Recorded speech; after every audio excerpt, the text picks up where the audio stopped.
and of Liberation, ODM. Good morning.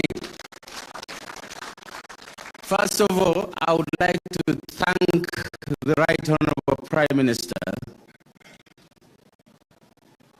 for finding this rare opportunity to meet the oppressed people of Rift Valley.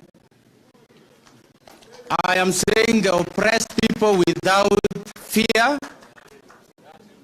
without doubt, because when you kill a people's economy, you have only one interest: to oppress them.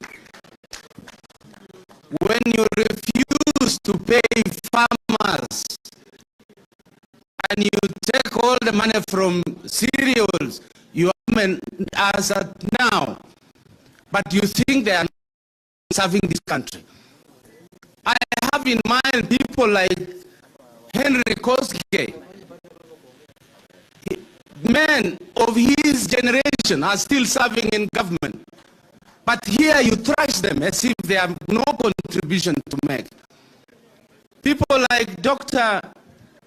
Misoi, who have served immensely and can make contribution in the reform of this country, you have trashed them. Our great lady here, I was surprised to see her, Mrs. Ambassador Sehi. She was once here when Kibaki was in government. Look, all the freedom fighters are coming here when a fellow freedom fighter has arrived.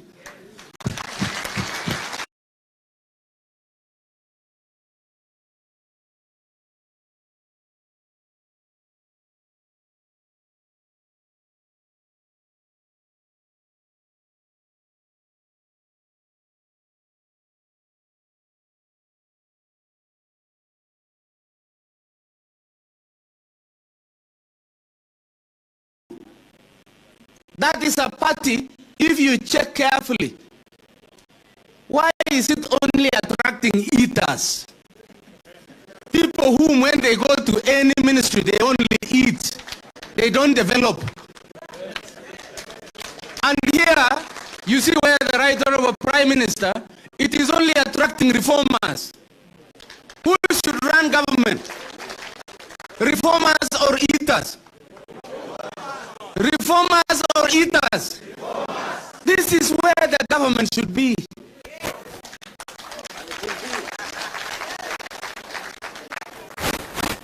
Bila kuchukua muda mrefu, ningependa niombe sana.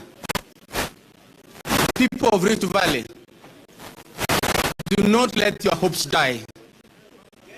Do not let your spirit of struggle die. Do not allow to be blackmailed.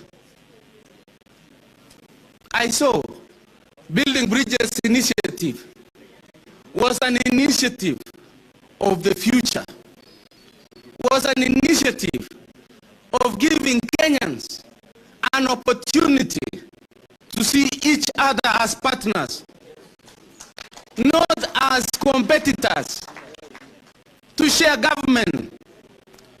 What is wrong with being a Luya? What is wrong with being a Nandi? What is wrong with being a Luo? Didn't God create them? Why do you say that side is an organization of tribal leaders and this side is an organization of nationalists? Where were you national?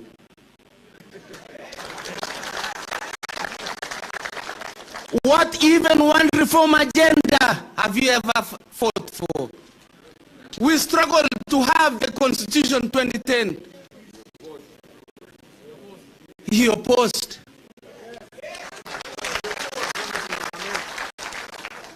Raila Amolo Odinga, the Right Honorable Prime Minister, struggled with many other leaders for the third liberation, for the second liberation. This is the third liberation. But in Rift Valley, I can see we are going to have a fourth one.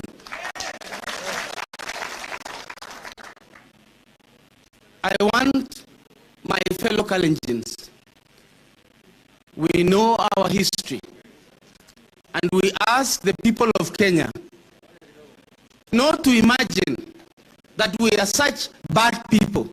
They will steal wherever they are put.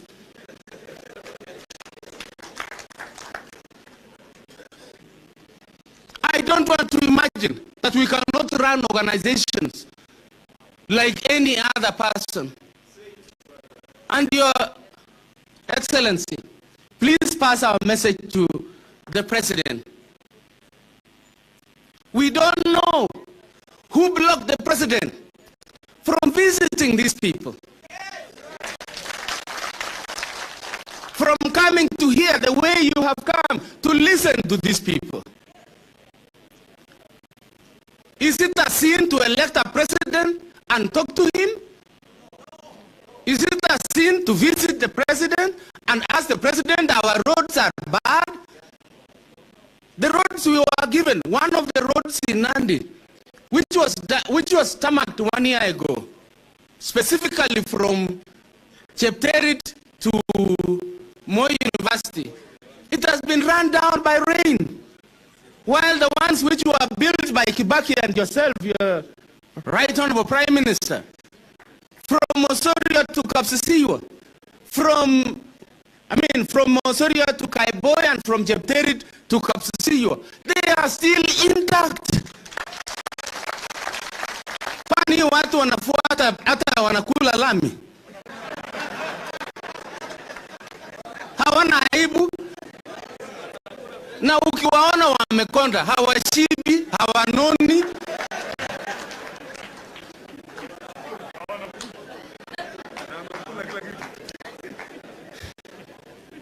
Your Excellency, we want to ask you, if God gives you the chance to run this country,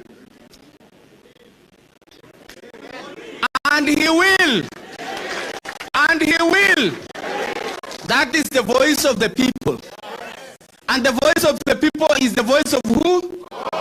Vox Populi, Vox Dei. Sini hivyo? Nani sini Mungu anasema hivyo?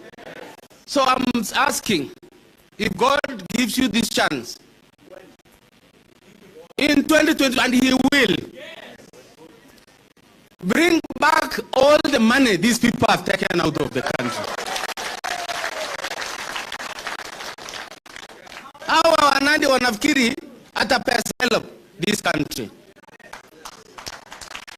Your Excellency, these people, they work hard every day. And excuse me for taking so much time. I have never spoken since the last time. Yeah?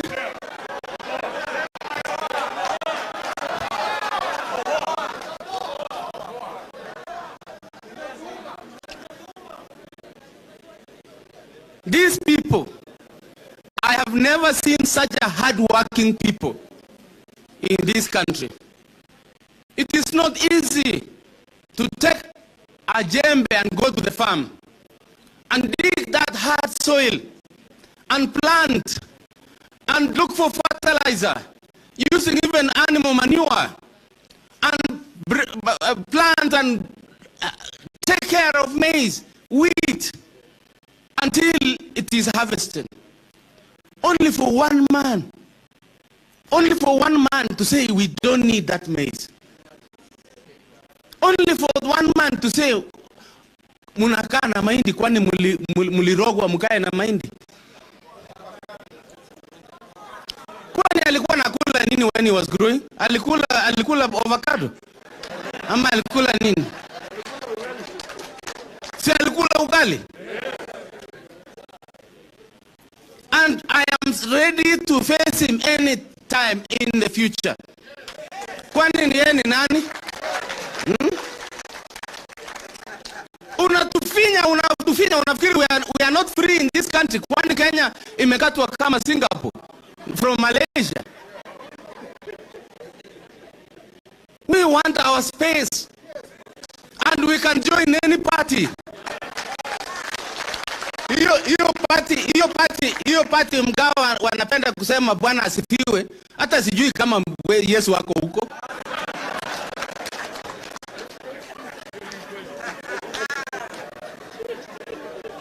Watu wako na roho chafu. They don't want anybody to succeed. Angalia Kibruto Kirwa, walikuja wakamchukua wakamweka selete kwa mdomo. Mtu mzuri siku hizi haongei, wamemweka huko kando. And I don't know why, but I think because we messed somewhere, we did not play our role.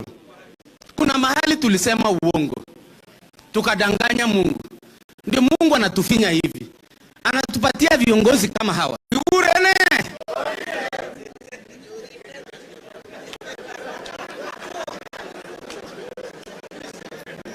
Your Excellencies, this was your day. I don't want to take much of your time, but I do have people who came from Nandi, very strong people who have taken charge of your party. There is Leting there. There is Anyona. There is who's that again? Tanui.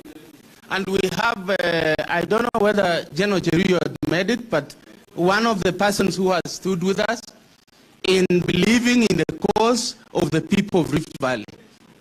And we are many. And you cannot threaten us that hutachaguliwa. Unachagua, kina Jararge walichaguliwa. Si wanaongea tu mambo ya mtu mmoja. Wanafanya kazi gani? Hawa akina Kogo, hawa wote akina Sudi hapa wanafanya kazi gani? Si ni kuongea tangu Januari juu ya mtu mmoja mpaka Disemba. Wanaongea, ukimuuliza mbona uongee juu ya ukulima, anasema mimi najua tu deal, sijui mambo ya ukulima. Sasa why do you have to be elected in such a party? Koti watamwambia. So asanteni sana and may God bless you. Asante sana. Thank you very much. Asante sana. Asante sana, Ambassador. Thank you very much. Haya, asante sana. Baada ya kumaliza picha. So, kabla sijasonga to hand over the program this side. Kabla sija hand over program, nataka nikuhusie memorandum ambayo tulikuwa tumetengeneza ya wakulima. Unajua kwa sababu ya kilimo, kwa sababu mambo ya kilimo ndio tunapewa kipaumbele, tuko na memorandum hapa ambayo siwezi soma kwa sababu ni kirefu, lakini nita highlight tu the areas ambayo imekuwa captured, ndio baadaye tutapea the former prime minister, atapeleka huko wakutane na handshake partner Mheshimiwa Rais. Tungeomba waongeze ndio wengi wapate hiyo pesa ambayo inatakiwa. ADC ambaye mwenzangu hapa William Kiru alikuwa anaongoza, wamepeana mashamba zingine kwa watu ambao wanafanya biashara tofauti na mambo ya kilimo. Tunangependa hizo mashamba zote irudi fanya kazi ya kilimo, ndio kuwezesha wakulima wapate mbegu ya mahindi, mbegu ya ng'ombe, ile na nyasi, ile vile ilikuwa inafanya mbeleni. Sasa pesa iwekwe na ile mambo ya public private partnership walipea wengine, ndio unasikia mashamba mengine yametumiwa na watu wengine, irudishwe kwa wakulima, na hiyo itafanya kazi ya kilimo vile ilikuwa inaendelea hapo mbeleni. Ya tatu, tuko na KALRO, that is Kenya Agricultural Livestock Research Organization. Hiyo organization ndio inafanya utafiti ambaye inatakiwa. Kama kweli wanasema mpata avocado, wacha watu wa KALRO waongoze ndio wajue ni kani naweza mea sehemu yako. Si uambie upande chochote na unajua area ambayo unatoka labda hizo hata mimea haiwezi fanya vizuri. So tunataka KALRO ambayo kazi yao ni kusaidia wakulima wafanye kazi yao, si ifanywe kisiasa, kwa sababu kisiasa imeleta hasara mingi. Watu wanafanya vitu ambavyo mwishowe hawana faida. Na mahindi unajua bado ni kila mtu anataka fertilization bwana, wanataka kuvutul. Kuvutul ugali, lazima ugali iendelee. Namba 4, tumekusia mambo ya cotton and pyrethrum. cotton kwa Vale, hiyo ndio ikipandwa vizuri kwa upande wa Mheshimiwa Tolgos. Hiyo ikipandwa inamea vizuri, walete hiyo ndio wafanye kazi ya Rivertex. Sasa hii cotton ile inatumiwa Rivertex inatoka Tanzania, inatoka Uganda. Na hapa kwetu sasa unataka sema inyeshi cotton mpaka imee jameni, hata kama ni kusema uongo. So irudi wapande vizuri huko Kerio Vale, ifanye kazi vizuri vile ilikuwa inatakiwa. Namba 5 iko mambo ya milk sector, that is the dairy industry. KCC wakati wa Kibaki alitoahidi kuturudishia, lakini mpaka wa leo haijarudi. So tungependa kwa sababu imesimama vizuri, waone njia ambayo inarudisha kwa wakulima vile iliahidiwa kwa NAC government, kwa sababu hiyo kitu, hiyo kampuni mzima ilikuwa ya wakulima, so irudishwe vile ilikuwa. Namba 6, wheat production in this country ni 20%. Ile inatoka kwa mashamba zetu ni 20%. Ile 80% natoka nje. Lakini ya 20% wanasumbulia yote kwa bei. So we need some conducive environment, wapate soko yao ndio wafanye nini? Wauzi. Ni serikali kuhakikisha ile mambo ya subsidy waweke pesa ambayo inatosha, ndio hiyo subsidy isaidiwe kwa mambo ya mbegu iteremushwe, na fertilizer ambaye sasa hivi tukiongea imekuwa ile kwine ikuje chini kiwango ambaye wakulima wanaweza nunua. Otherwise ikiendelea vile iko, mimi sioni kama wengi watarudi kwa mashamba. 4,000 shillings per bag surely is not possible. Na hiyo ni pahali iko sahihi na haijanyesha. Na ikiwa wakati wa panzi itakuwa shilingi ngapi? Hiyo ni kitu ambaye ni ya muhimu iangaliwe. Then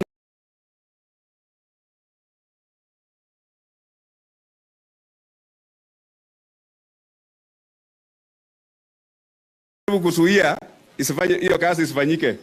Sasa ukiwa hapo, na mimi najua ikiwa hapo unaweza sukuma tuhakikishe imefanya kazi vile iko. Na kitu moja ambaye ningependa niambie ninyi, Mheshimiwa Raila Odinga alisukuma wale walikuwa wanataka kununua hizo mastos, aliandika barua yeye mwenyewe ambayo tulipelekea banks na ikasimamisha uuzaji wa hiyo kampuni. So mimi nataka mjue tukiongea ya amesaidia kwa njia kubwa sana. Otherwise hii hatungekuwa tunaongea juu ya hizo mastos, ingekuwa imeisha. Lakini yeye aliandika barua na hiyo barua ilisimamisha ile ukora ilikuwa inaendelea. Sasa hiyo mimi napea kwanza shukrani kwa hiyo, na mimi najua hii itatusaidia. So nikimaliza ambaye kitu ni ya muhimu kwa parliament, Kenya walisaini na protocol na ile Maputo protocol ya 2003. Walisema kwa kilimo inatakiwa iwe 10%. Lakini tukiongea hakuna wakati imepita 3%, wakati wa Kibaki ilikuwa 4% na ikarudishwa sasa ni 2.9% wakati huu. Sasa walipitisha hiyo azimio wakasema ni 10% ya kilimo from national government iende kwa agriculture. Mpaka wa leo haijawezekana. 2014 walikutana Melabo in Equatorial Guinea. Wakaongea juu ya hiyo agriculture vile imeenda after 10 years. Wakasema for sustainable development goals to be achieved in this country or Africa, lazima bado hilo 10% iwekwe kwa kilimo. Na sasa hiyo ikifuatwa namna hiyo, jameni, si mambo ya agriculture inawiri vile ilikuwa. So kwa haya machache, kwa sababu sisi tunataka nisome zote, hii ni memorandum ambayo tumesign na tutapea sister kwa niaba ya wakulima wa North Rift, na akienda kufuatilia item by item mambo yetu itakuwa imetatuliwa. Asante sana, waje nipeane alafu nikuje program ya mwisho kabla ya hand over. Thank you very much.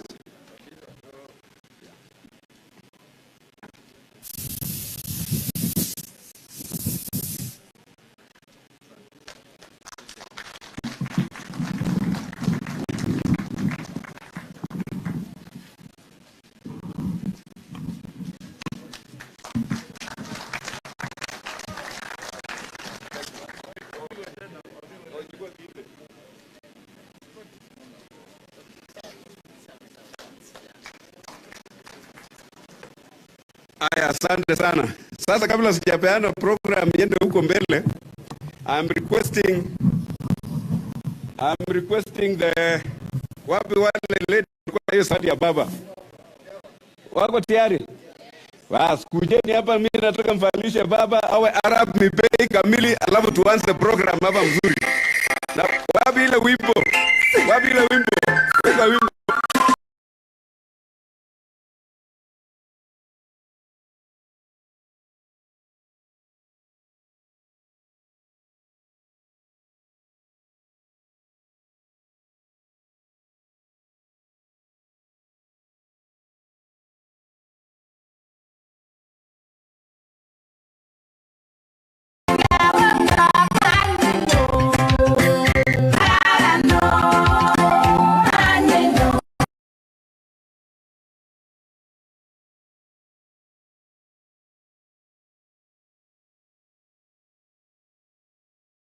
Wanaanza kupeana zawadi.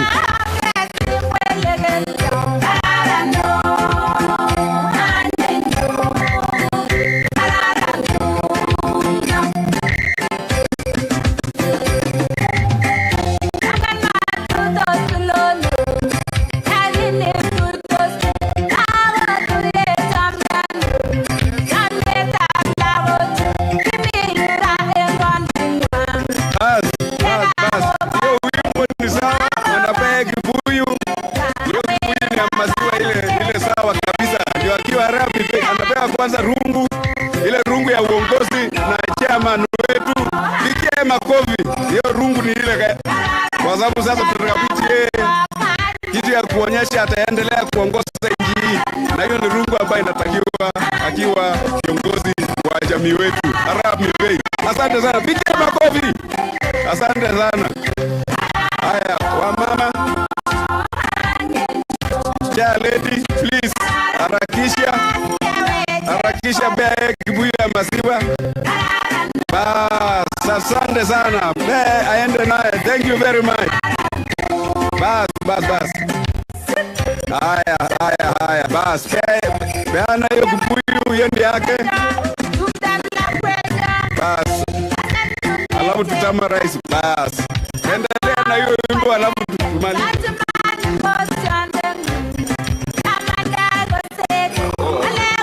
Asante. Thank you very much. Kibuyu ngine. Haya, asante sana.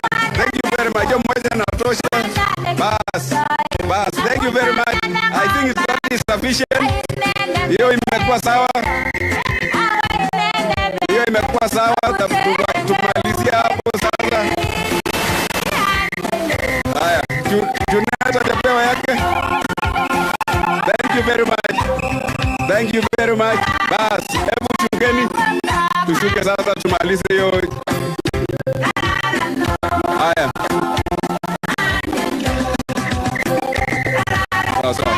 Haya. Hebu tushuke hapo sasa, tukae chini. Na kabla kabla tujakaa chini fully. Wapi Victor, hebu weka hiyo line ya Victor icheza hapo, alafu ni hand over program sasa. Hebu cheza hiyo line ya Victor hapo tafadhali. Mwenye kucheza hapo, iko wimbo hapo ya Victor tafadhali. Ya, line ya Victor tafadhali. Hiyo ni ya baba ya kupamusha kazi, alafu nipeane program please.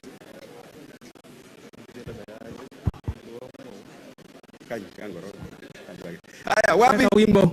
Wapi hiyo wimbo?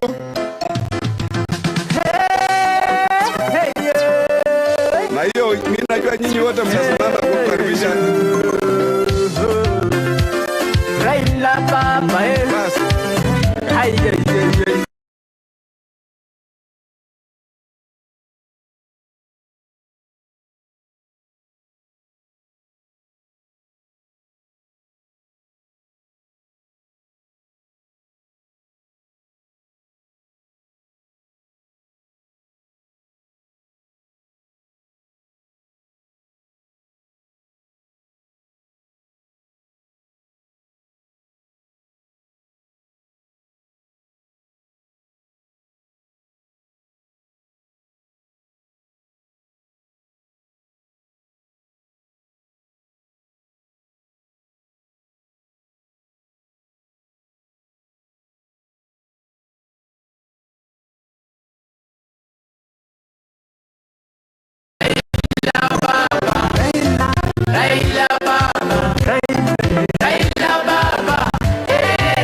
Asanteni sana, tukae chini. Thank you very much. Mwimbaji ameimba vizuri ama namna gani? Pige makofi. Asante sana. Thank you very much. Karibu, Your Excellency. Haya.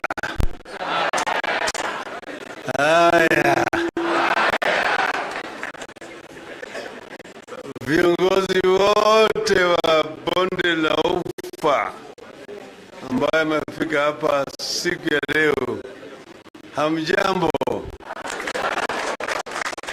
Chamge Tugul, Chamge Kogen. Asanteni sana, tumefika bonde la Ufa na tuna furaha tele kurudi tena hapa.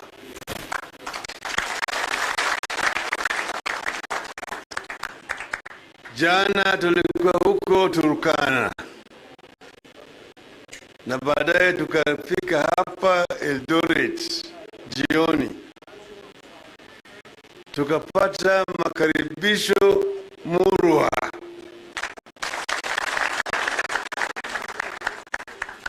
Tulikaribishwa vilivyo na tunahisi tuko nyumbani. Sasa nimefika hapa siku ya leo, na mimi najikuta ndiko miongoni ya marafiki wangu wengi zaidi hapa. Na wamenena, wengi wameongea kabisa, wamefoka, wametapika, yale maneno yote. Waswahili husema ati maneno matamu humtoa nyoka pangoni. Nyoka imetoka. Maneno mengi ambayo yamesemewa hapa ni maneno ambayo zingine sisi tunajua. Yale shida zote ambayo inakumba eneo hii, mingi yao vile vile shida ambazo zinakumba hata eneo zingine.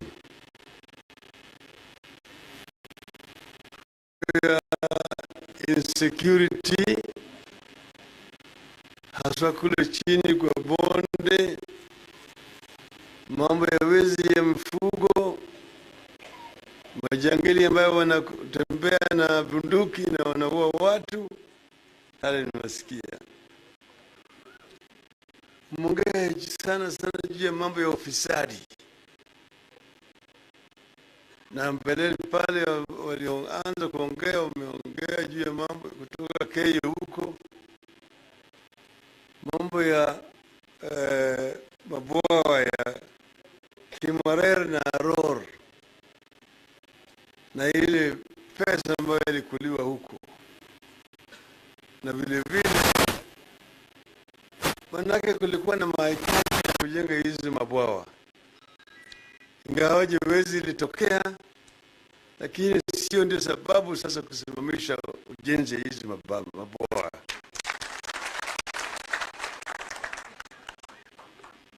Tena mkaongea juu ya Flow Spa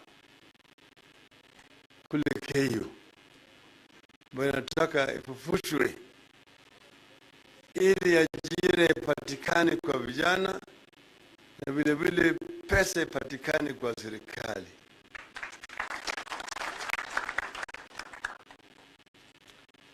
Alafu mkaongea juu ya mambo ya wale watu ambao walikuwa evicted kule Mau, mambo ya resettlement. Tuko na ma-IDPs wengi zaidi. Pia Mau iko, ukenda Nganeza hii, Naivasha, kila mahali kuna watu ambao walikuwa evicted. Sasa zaidi ya miaka 10 wanakaa pale kwa kama refugees, wakimbizi ndani ya nchi yao. Haya yote nataka yatatuliwe kwa bonde la Ufa. Kwa hivyo umeongea juu ya mambo ya ngano, wheat, maize, tea, coffee, milk, cotton na kadhalika. Shida ambayo inakumba kila mimea, each and every crop has got specific problems that need to be addressed.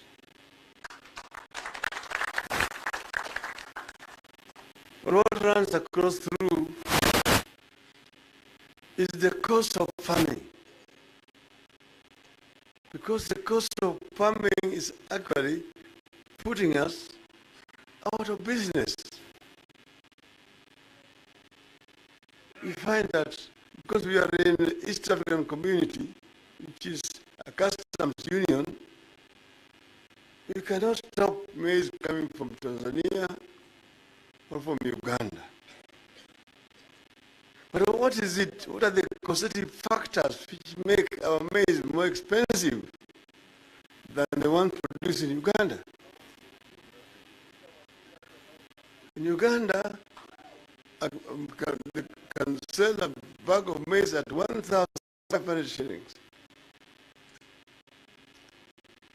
Ours, we need to go beyond 3,000 shillings. Why? For the cost of farming and the cost of inputs, the cost of seeds, the cost of fertilizer, and the cost of chemicals. And we know why fertilizer is expensive.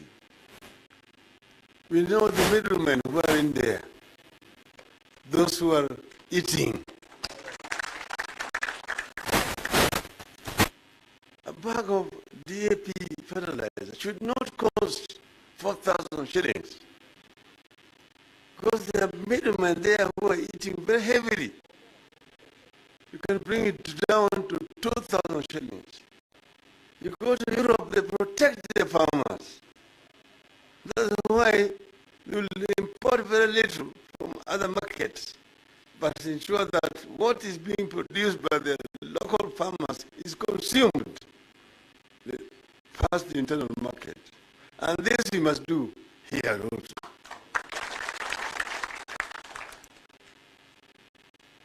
We have also tea, coffee, and so on.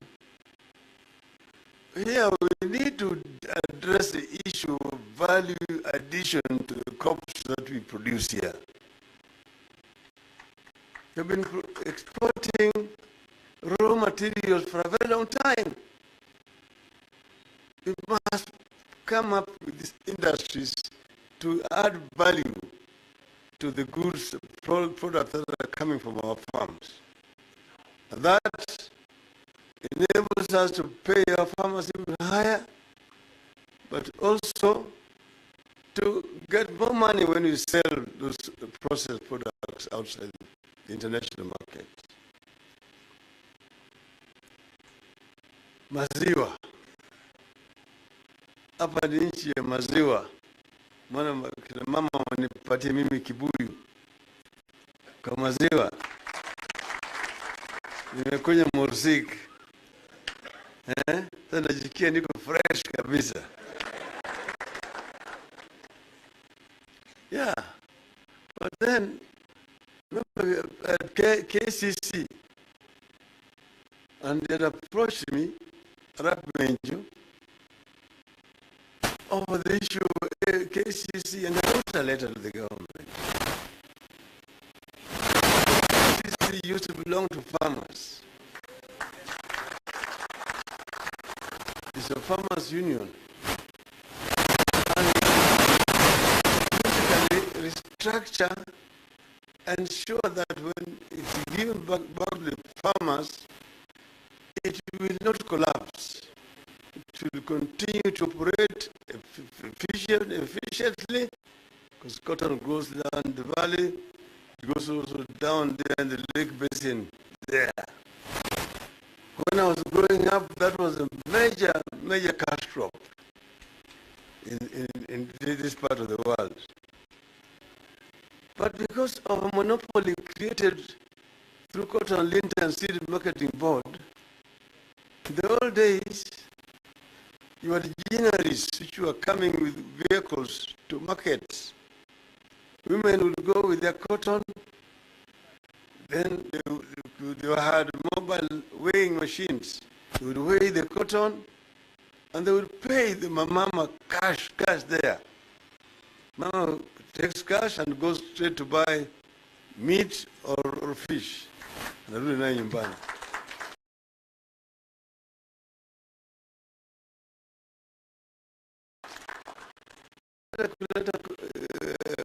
Cotton Lead and Seed Marketing Board, pamba yako imechukuliwa na board, imeenda miezi 3 inapita, miezi 6 hujalipwa pesa, mtoto unafukuzwa kwa shule. Sasa ndio watu waka lose interest in farming cotton.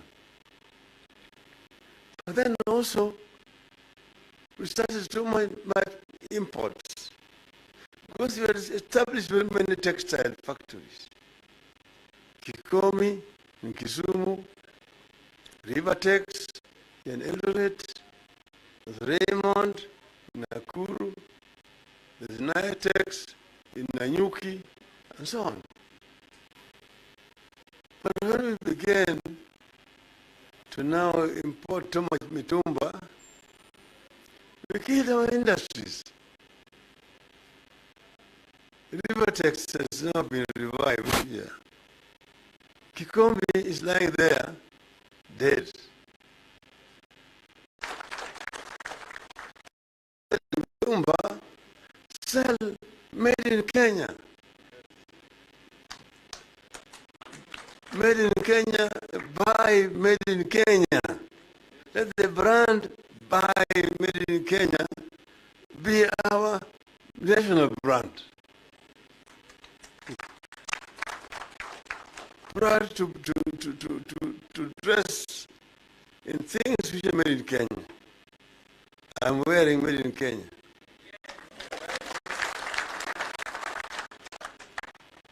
So this is what we need to encourage. If you go these days to industrial area in Nairobi, where I started business many years ago, it's a distressing sight. Most of industries used to employ 300, 500 people are now closed. They are now just warehouses storing containers, carrying cheap goods from China. So we have exported our labor to China. And here we have got so many young people roaming our streets without jobs. We must reverse this trend. The same thing here in Eldoret, in Nakuru, in Kisumu, in Nyeri, in Mombasa. We are actually fighting against imports. And we must change this brand and say, I'm proud to buy products made in Kenya.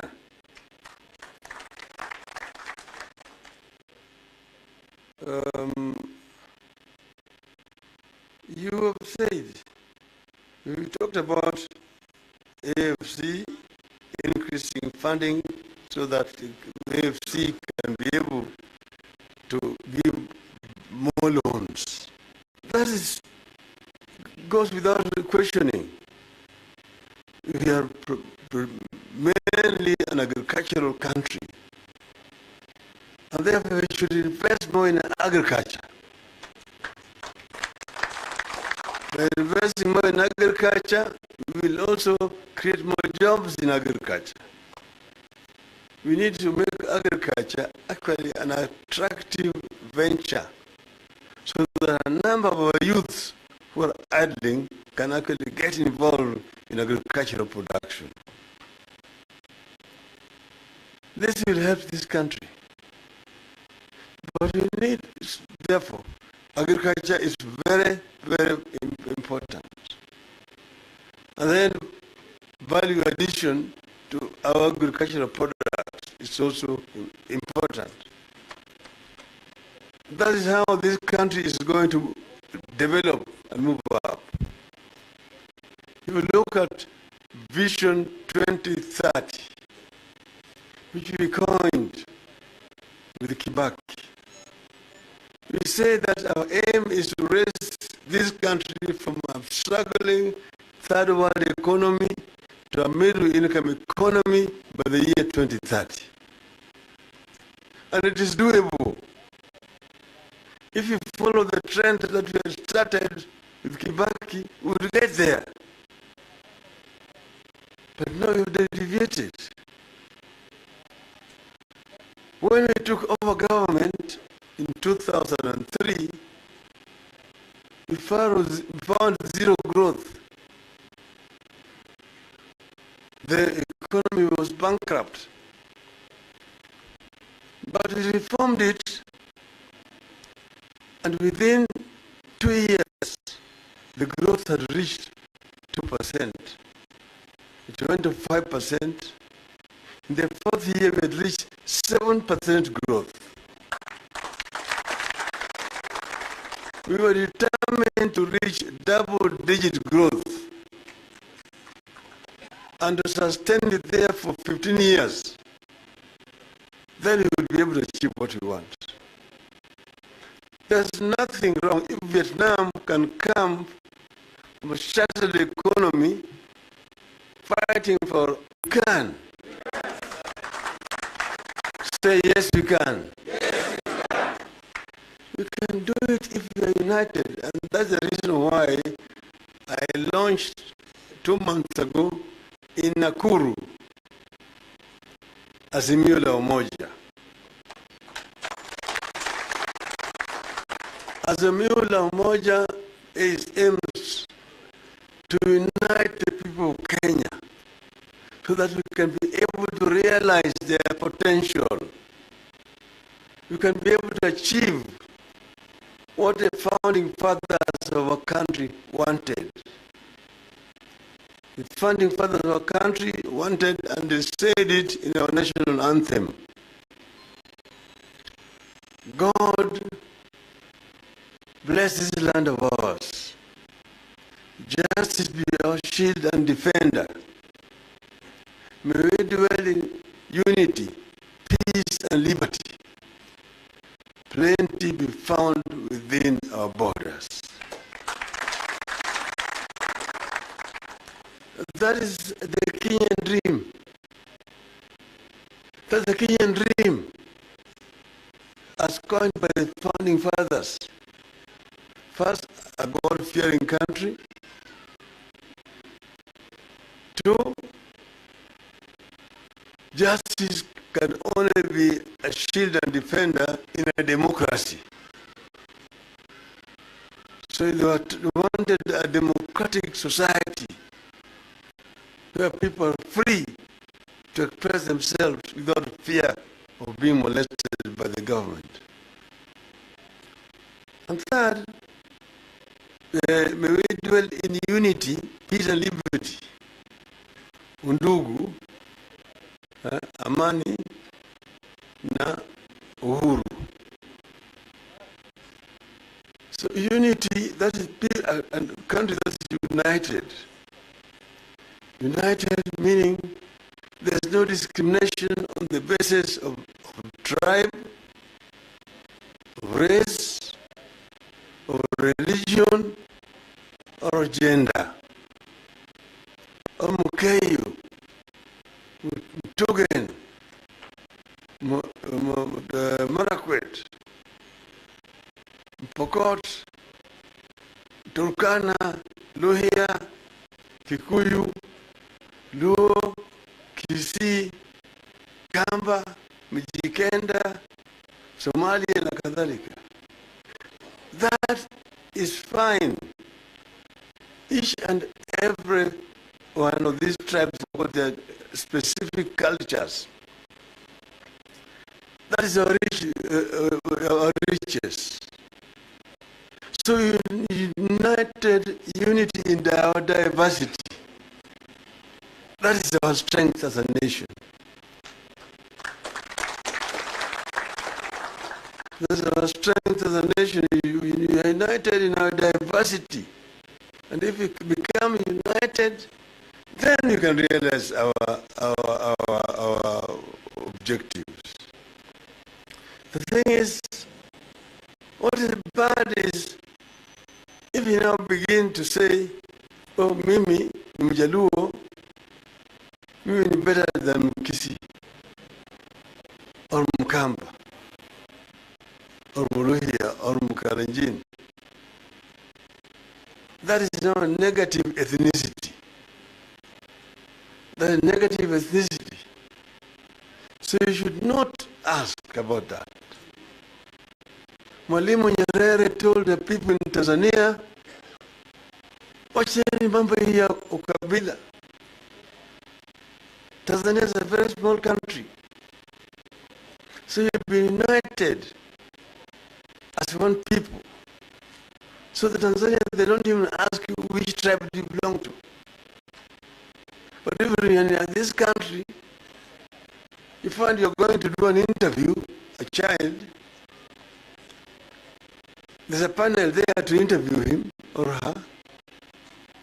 The moment she or he mentions the name, that panel already knows that this one cannot be taken.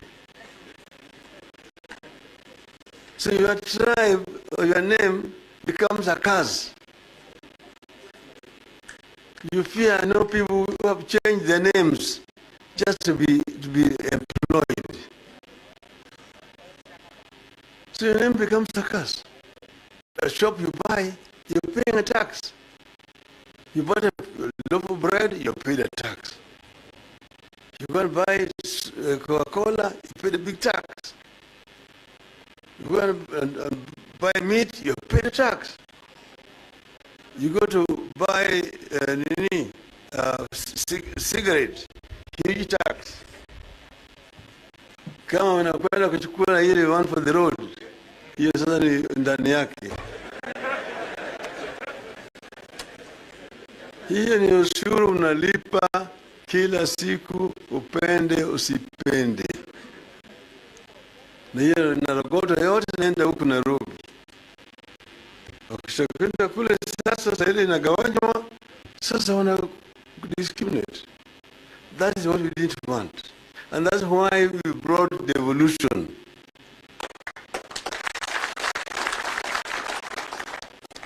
Devolution had very many enemies. That's why we had problems with boomers of Kenya. Wengine walikuwa hawataki kusikia ati wengine wataitwa governors. Because of fear of the unknown.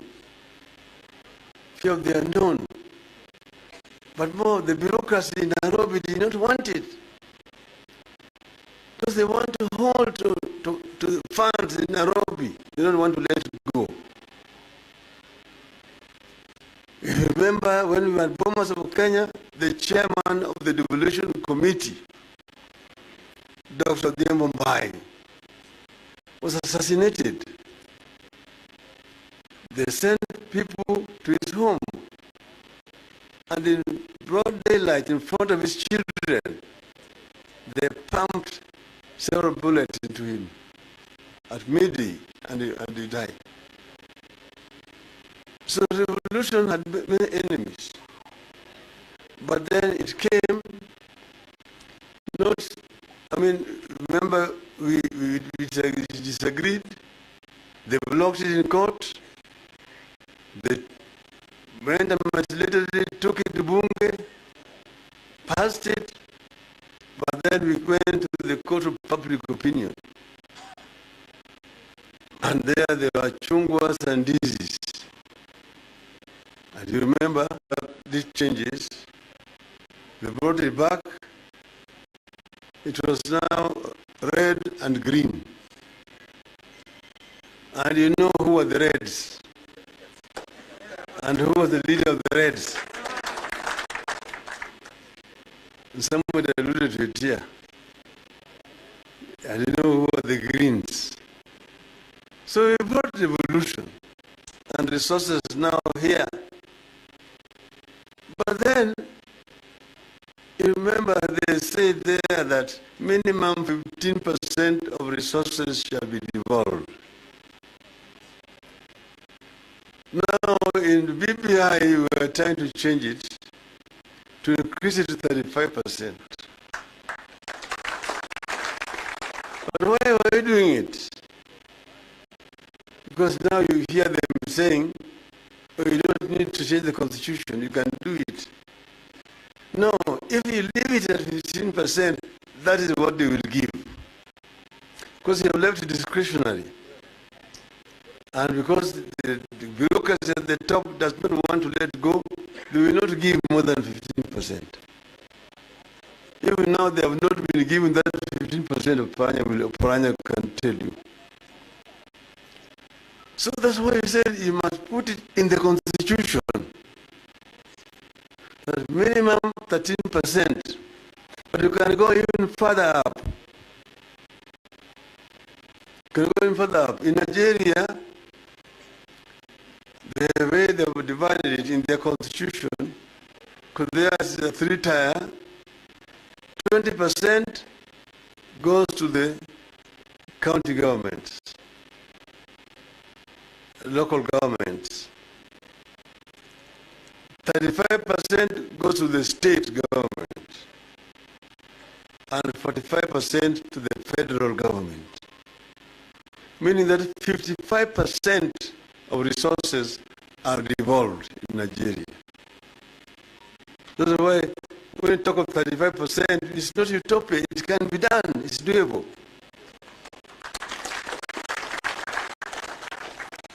So when you bring that amount of money down here, what you need to do is to know where the wastages are going.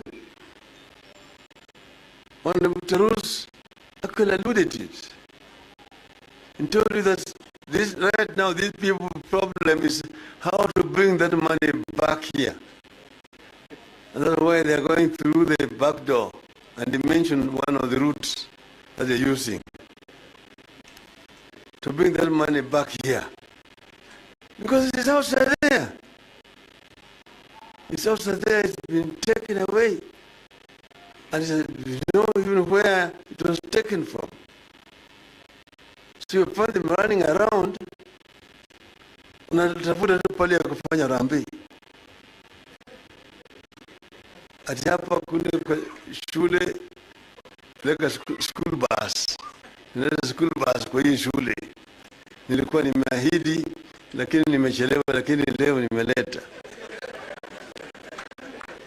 Pande hii, group ya kina mama, pande hii. Vijana groups hii. Naingia kwa kanisa. Wanatafuta tu kama kanisa ya kwenda. Nilichelewa, nilikuwa nimeahidi nyinyi mimi nitakuja wiki ijayo. Ngia bana hii gari kwa bishop. Alafu sasa hii ingine ni yenu ya kazi ya hii mradi ambao mnaanza hapa. Toka hapa naruka pale. In a month I mentioned yesterday 100 million shillings in Harambee. But then the first salary is 3 million shillings, which I was earning as a prime minister. I know it. So where is these resources? Which companies do you own? Even Safaricom cannot afford that kind of luxury. It cannot. So this money, why is it not in the treasury?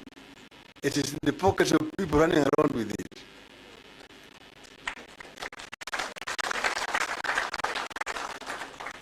And then you are hitting at the same government.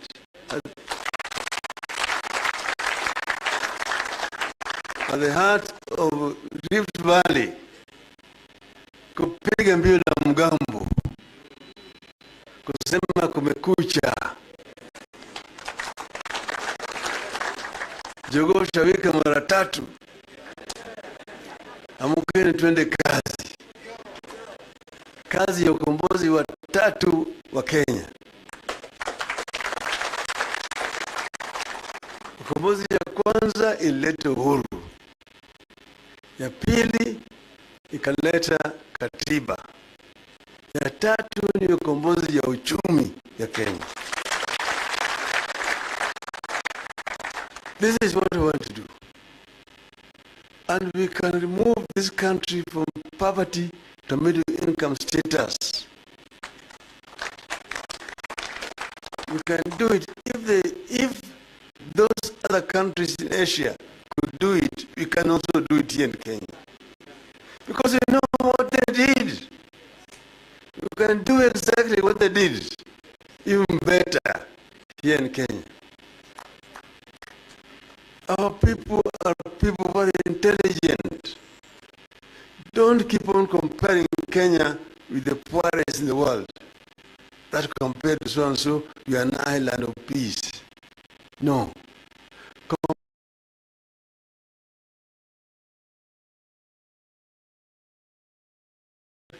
We are going to introduce a social protection program. And I explained it very well the day before yesterday. And I said that when we take over, we will introduce this social protection program for families. Any family which does not have an income will get 6,000 shillings per month. That is not mzaha. That is a promise. That we intend to do when we take over from, if we take over, when we take over. When? So I've said that, that's why I said, for us to achieve all these things here, you've got what we call 5 Ds. 5 U's. 5 U's. Azimio. Moja, undugu, utu, umoja, uzalishaji, usawa, yote. Okay? Nikisema mnasema inawezekana. Utu, undugu, umoja, usawa, uzalishaji, uchumi bora. So reggae went on a half time.